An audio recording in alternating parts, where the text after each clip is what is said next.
In the previous video, we looked at how we determine meaningful change in test scores, but we was just comparing the current test to the test taken previously.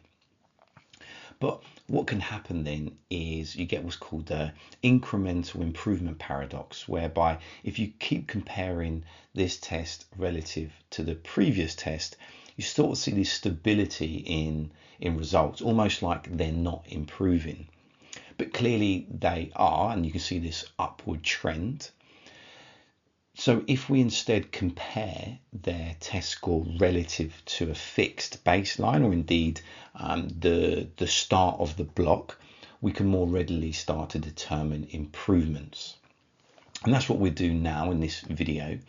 So this time then, if we take a particular time point, we're always comparing it, the current score against that fixed baseline, and we create that fixed baseline by just putting the $ before the 2 because that score is in row number 2. Again, you can see that wherever we go, it's always the current score relative to the fixed baseline.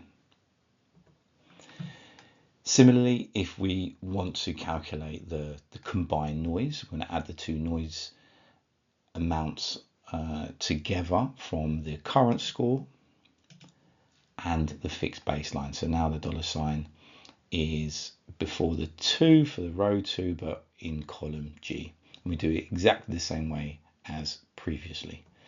Now we get the noise scale change relative to baseline, and it's again just the change in score relative to the combined noise across both tests. And so now when you look at the status of the athlete and you look at the change, you can see that we can be far more certain that these changes are real, because the performance improvement is much bigger than the noise because of that fixed baseline, or the start of block testing point that we compare results to.